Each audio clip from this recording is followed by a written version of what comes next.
Hi guys, welcome to ज्ञान year. दोस्तों आज हम समझेंगे कि भाई वीर्य कैसे बनता है, शुक्राणु कैसे बनता है, ये कैसे बाहर निकलता है। इसको बहुत ही आसान भाषा में बताऊंगा, सो वीडियो को पूरा देखिए, कभी ज़िंदगी में नहीं भूलें। तो यहाँ पर शुरू करते हैं। दोस्तों हम बचपन से देखते आए कि भाई कोई भी व्यक्ति हो जवानी में कदम रखते ही उसको सेक्स करना रहता है, पूरी ज़िंदगी सेक्स करता है, पूरी ज़िंदगी वीर्य निकलता है, चाहे वो मास्टरबेशन करे चाहे वो सेक्स करे। तो आदमी के मन में क्यूरियोसिटी रहती है कि भाई ये वीर्य कैसे बन रहा है। ये एक बहुत ही अलग प्रकृति है कि शरीर वीर बना के बाहर फेंक देता है। तो ये क्या है एक्चुअल में, इसको समझने से पहले हमको समझना पड़ेगा क्या मेल रिप्रोडक्टिव सिस्टम, मतलब कि पुरुष प्रजनन तंत्र। इसका आपने फोटो नहीं देखा तो अभी यहाँ पे देखो photo. Male reproductive system basically दो तरह के ऑर्गन्स हैं इसमें, आउटर और इनर।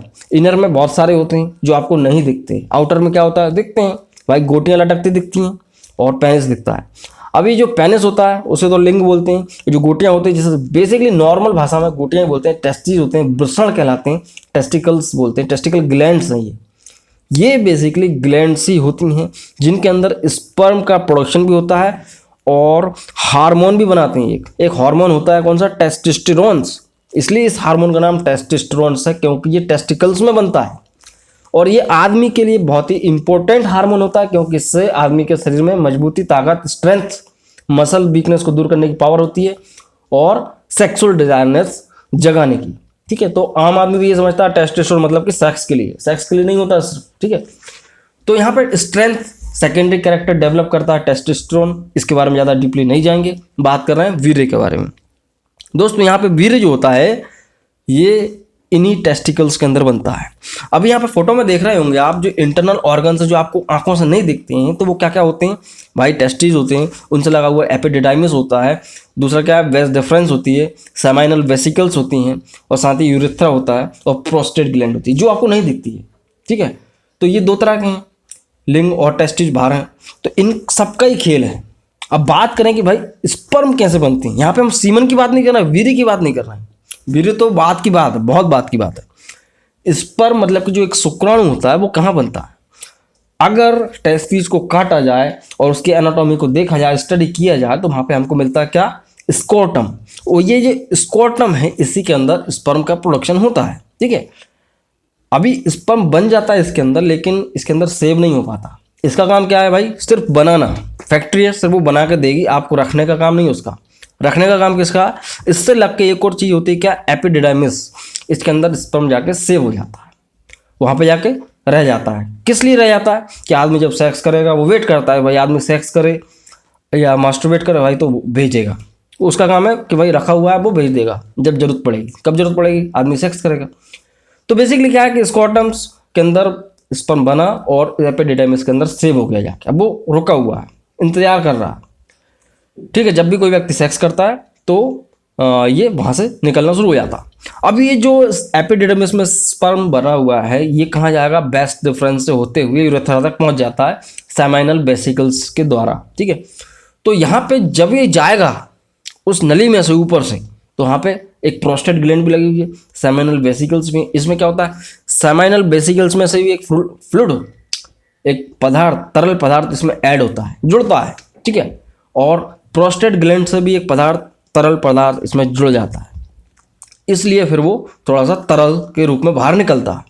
अभी जो सेमाइनल वेसिकल्स हैं इनमें जो पदार्थ निकलता है वो थोड़ा सा बोलना चाहिए कि विस्कस होता है, गाढ़ा होता है, चिपचिपा होता है, इसलिए वीर्य चिपचिपा होता है। और जो प्रोस्टेट ग्लैंड है, प्रोस्टेट ग्लैंड के हालांकि यूजेस बहुत सारे हैं, बट वो यूरिन को कंट्रोल करना ये सब अलग चीज़ होती है, उसको अपन डिटेल में नहीं बात करेंगे, उसके ऊपर ऑलरेडी वीडियो बना चुके हैं हम।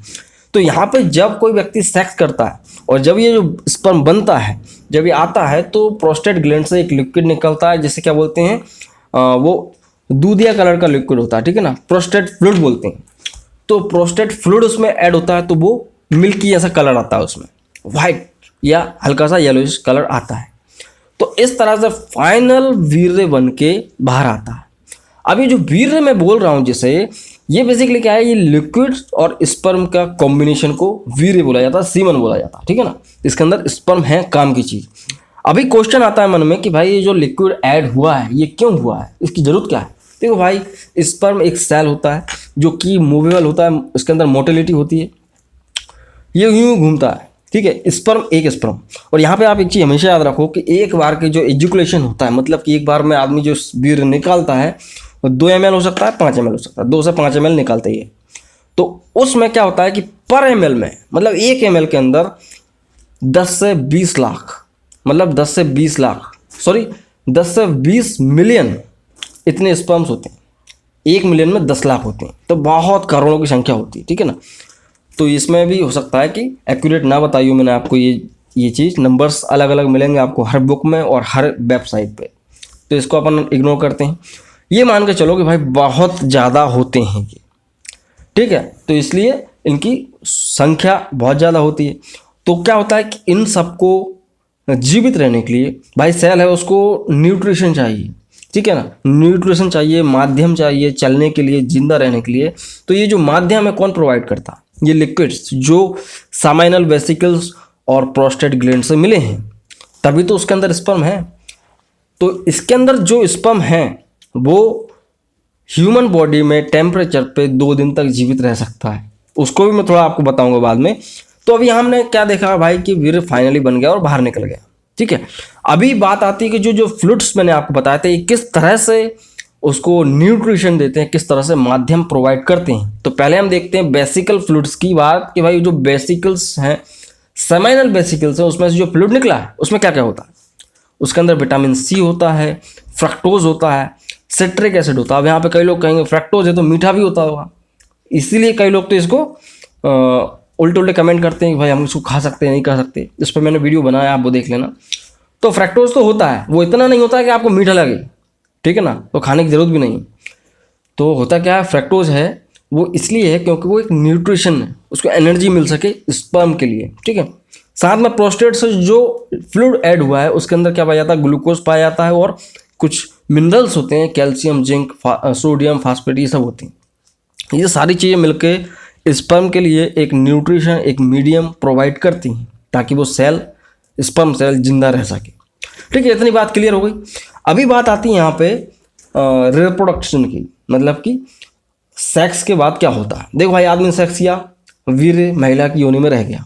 अभी क्या होता है कि 1 घंटे के अंदर अंदर स्पर्म जो होता है वो चल के फैलोपियन ट्यूब में पहुंच जाता है।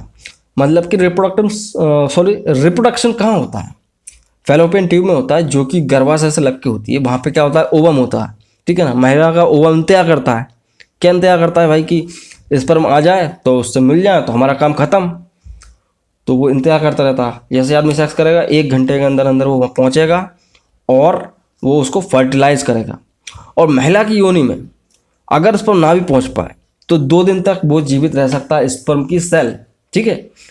तो कई लोग सोचते हैं कि भाई हम सुबह शाम रात दिन सेक्स करें तो बच्चा पैदा हो जाएगा, ऐसा कुछ नहीं होता, ठीक है ना। 1 स्पर्म काफ़ी होता है बच्चा पैदा करने के लिए, और वो 2 दिन तक महिला की बॉडी में जीवित रहता है।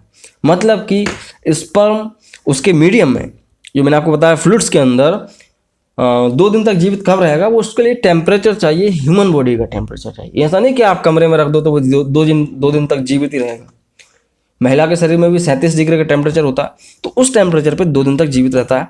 तो ये मान के चलो कि 2 दिन में कभी भी महिला प्रेग्नेंट हो सकती है, मतलब कि कंसीव कर जाएगी। तो यहाँ पे हम स्पर्म को समझेंगे थोड़ा कि स्पर्म क्या है। देखो भाई, स्पर्म एक सेल है, ठीक है, ये मैंने आपको बता दिया। लाखों की संख्या में एक स्पर्म सेल को पकड़ के चलते हैं। अगर अपन एक स्पर्म को उठा लो तो इस तरह से उसकी संरचना होती है। हेड होता है, नेक होती है, बॉडी होती है, टेल होता है। हेड में क्या है? न्यूक्लिक एसिड्स होता है। भाई क्रोमोसोम्स है ना, क्रोमोसोम इसके अंदर ही तो है। जो हम देखते हैं कि क्रोमोसोम्स होते हैं जो कि आदमी की जानकारी, मतलब कि आदमी की दिखता कैसा, हाइट कैसी, उसके अंदर कोई बीमारी है या जो भी वटेवर, आदमी की शकल सूरत, उसके पूरे के पूरे गुण उसमें होते हैं आधे एक स्पर्म के अंदर। और वो जाके जब ओवम से मिलेगा फैलोपियन ट्यूब में तो वो 46 गुणसूत्र बन जाते हैं, ठीक है ना। इसमें 23 होते हैं, हालांकि XY+ होता है। इसके बारे में ज़्यादा डिटेल नहीं बताऊंगा मैं आपको। तो होता क्या है कि जो न्यूक्लिक एसिड होता है उसके अंदर ही क्रोमोसोम्स होते हैं। उसकी जो मुंडी होती है, और वो मुंडी ऐसी नहीं कि आपको दिख जाए, वो बहुत सूक्ष्म होता है, बहुत बारीक होता है। जैसे मैंने आपको बताया लाखों होती हैं। सो खैर, प्रकृति है, इसके ऊपर क्या बोलो। तो ये इसके अंदर न्यूक्लिक एसिड होते हैं, उसकी बॉडी होती है, उसके अंदर कुछ फिलामेंट्स होते हैं, फिलामेंट्स उसको मजबूती प्रदान करते हैं, और साथ में एक टेल होती है जो कि हिलती रहती है। कोई भी व्यक्ति हो पानी में तैरेगा, जब तक वो पैर नहीं हिलाएगा तो तैरेगा कैसे? इसलिए इसकी टेल हिलती रहती है, तभी ये आगे बढ़ता है, ठीक है। तो इसलिए तो ये आगे बढ़ के जाता है ओवम तक, उसको फर्टिलाइज करता है। और यहाँ पे एक और डाउट क्लियर कर लो कि भैया अगर एक स्पर्म घुस गया ओवम के अंदर तो फर्टिलाइजेशन हो जाता है, उसके अलावा दूसरा ओवम घुसने की कोई भी गुंजाइश नहीं रहती है। तो जो लोग कहते हैं कि 2 बाप की औलाद, ऐसा कुछ नहीं होता, औलाद एक ही बाप की होती है, ठीक है ना। सो ये होती है बात कि स्पर्म का फर्टिलाइजेशन हो जाता है और फिर वो प्रेगनेंसी कंसीव हो जाती है, वो अलग चीज़ हो जाती है। तो इस तरह से ये जो प्रेगनेंसी कंसीव हो जाती है। अभी क्या होता है कि जो मैंने आपको क्वांटिटी बताई थी कि भाई 10 से 20 मिलियन होते हैं, अगर इसमें क्या कम होता है, सपोज कोई व्यक्ति सेक्स कर रहा है, मस्टरबेट कर रहा है, उसने अपनी जांच कराई, उसके स्पर्म काउंट कम निकला, मतलब उसका स्पर्म की संख्या कम निकलती पर एजुकुलेशन में, तो प्रेगनेंसी होने में खतरा रहता है, इम्पॉसिबिलिटी रहती है, ठीक है ना। और अगर स्पर्म बराबर निकल रहा है, उनका साइज ठीक नहीं है, भाई देखो ओवम है, उसको भेदने के लिए स्पर्म चाहिए बिल्कुल हेल्दी, ऐसा नहीं कि आड़ा टेढ़ा स्पर्म चल जाएगा।